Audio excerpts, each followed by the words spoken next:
Laser safety.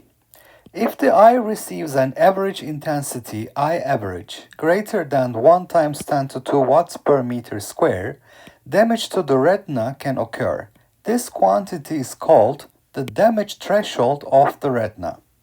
Part A. What is the largest average power in milliwatts that a laser beam d is equal to 1.5 millimeters in diameter can have and still be considered safe to view head-on? Now, the average intensity means we're looking at the average power, P average, per perpendicular cross-sectional area.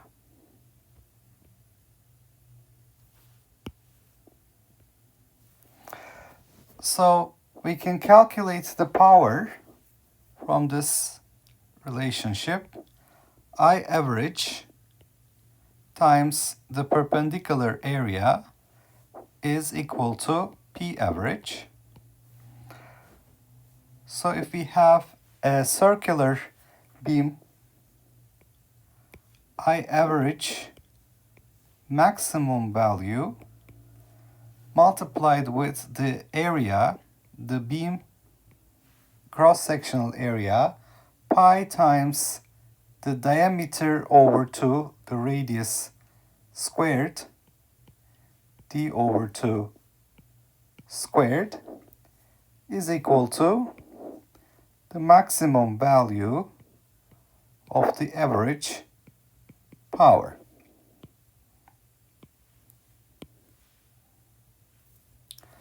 All right.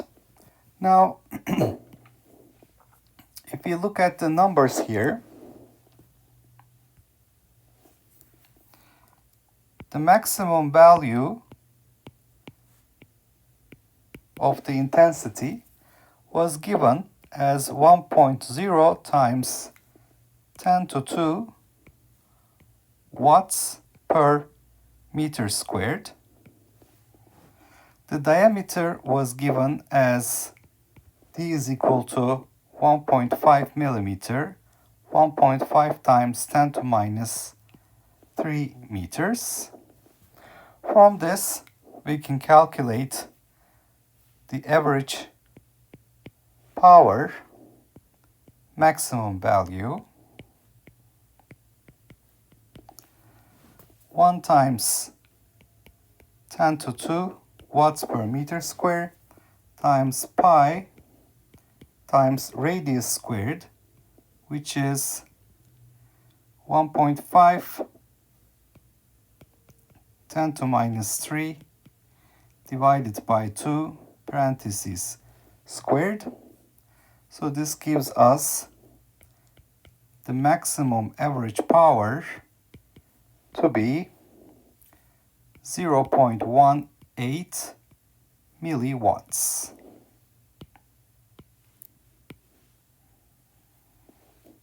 All right. Moving on to part B. What are the maximum values of the electric and magnetic fields for the beam in part A? Now let's review some of the things we know about electromagnetic waves.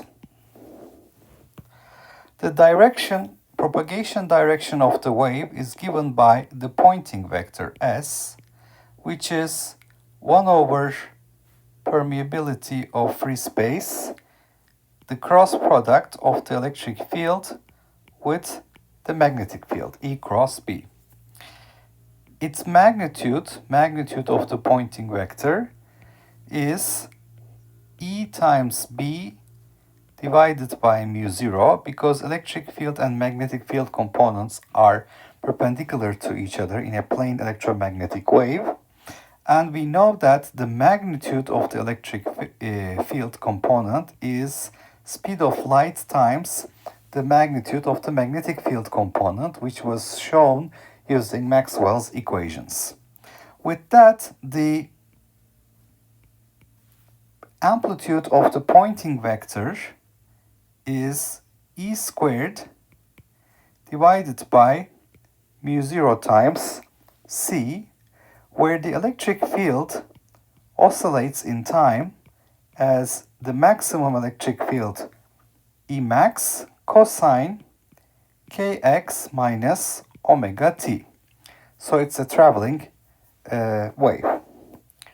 Now, if I look at the average value of the magnitude of the Poynting vector, that is 1 over mu 0 c times the time average value of E squared, where the time average value of E squared is calculated as 1 over the period of oscillations, integral over one period, 0 to t, E max square cosine square kx minus omega t dt, and this was shown in the lecture to be equal to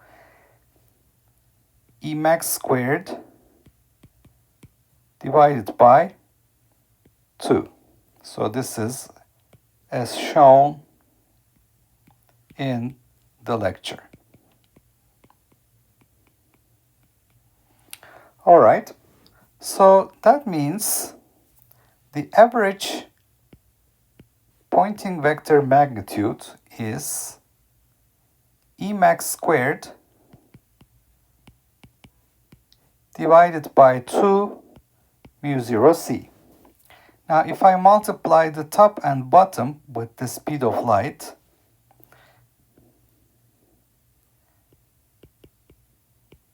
E max squared over 2 mu 0 c, and I note that the speed of light is 1 over square root mu 0 epsilon 0, you see that I obtain here c squared. And c squared is 1 over mu 0 epsilon 0. So that means I will have c times mu 0 epsilon 0, that's the c squared at the bottom, E max squared divided by 2 mu 0, and the mu zeros will cancel.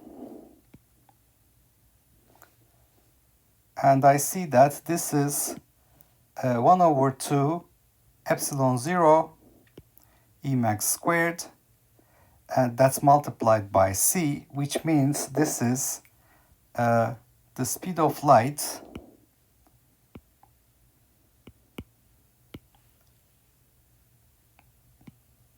it is the speed of light times the average value of the energy stored in the electric field. So that's equal to the average intensity. So energy multiplied by the speed of light, that's the power per area, which is the average intensity.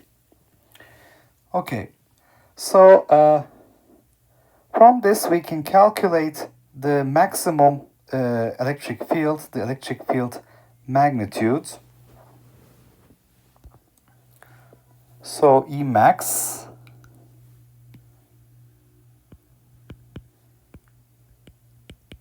is equal to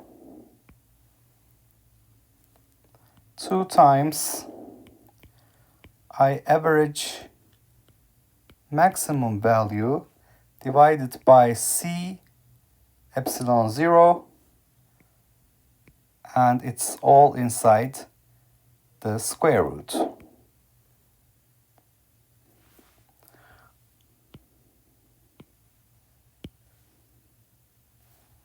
All right, so if I plug in the numbers here,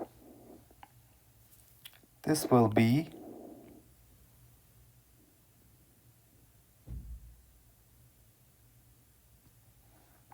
2 times 1 10 to 2 watts per meter square, speed of light 3 times 10 to 8 meters per second, permittivity of free space 8.85 10 to minus 12, and this is all inside the square root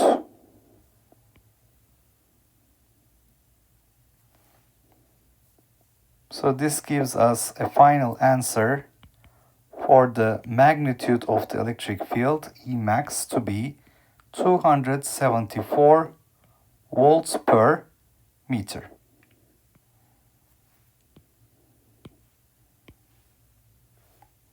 Now, similarly, we can calculate the magnetic field component. Because the electric field and magnetic field are related, B is equal to E over C. The same thing is true for the amplitude. B max is E max divided by C.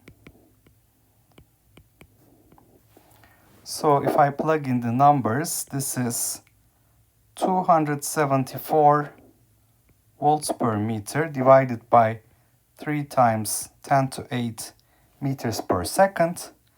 That gives me a maximum magnetic field to be 9.13 10 to minus 7 Tesla.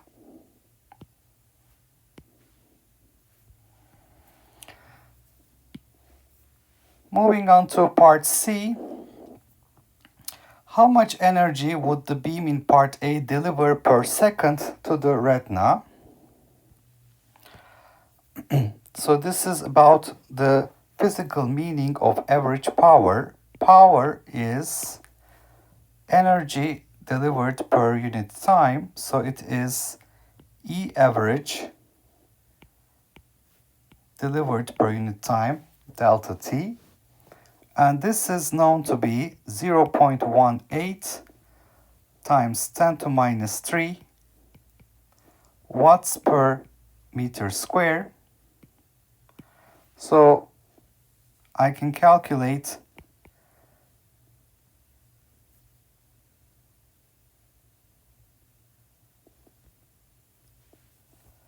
how much energy delivered per second.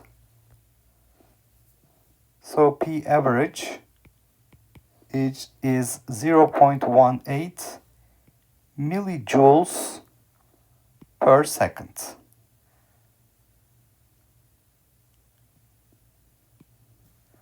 So that's basically the same answer, but I just realized that it's the average energy delivered per second. That's the average power. Part D, express the damage threshold in watts per centimeter square. That's very easy. The damage threshold for the intensity was given as 1 times 10 to 2 watts per meter square. So that is 1 times 10 to 2 watts divided by 1 meter squared. 1 meter squared is 10 to 4 centimeters squared. So the final answer is the maximum intensity, the damage threshold, is 1 times 10 to minus 2 watts per centimeter squared.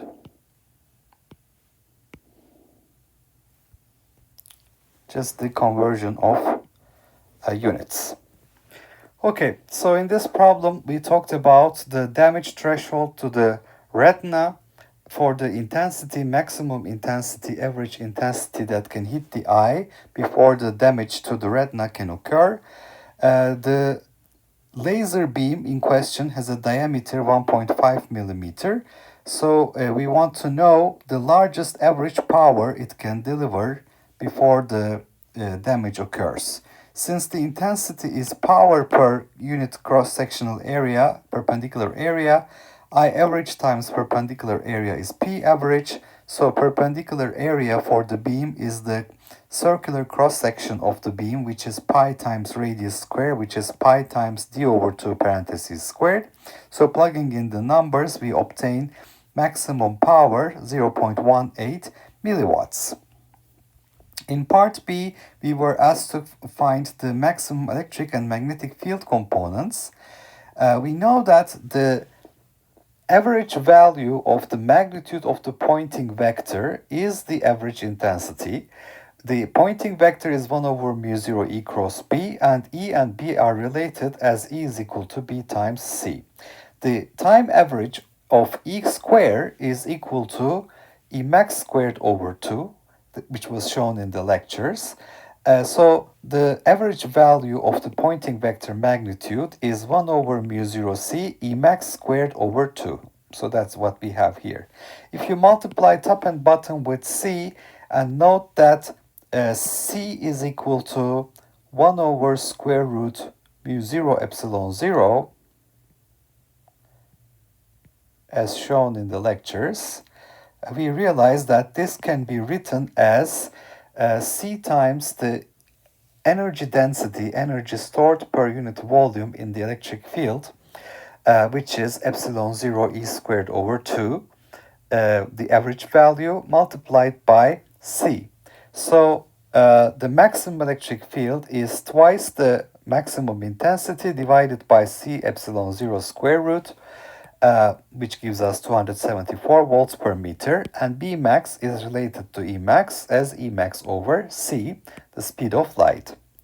The average power, so in part C, how much energy per second is delivered to the retina, that's just the average power, which was in watts per meter squared, 0.18 milliwatts per meter squared. That means it is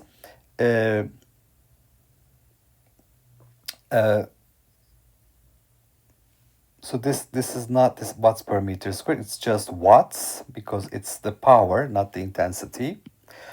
So it's 0.1810 to minus 3 watts. So that corresponds to 0.18 millijoules per second.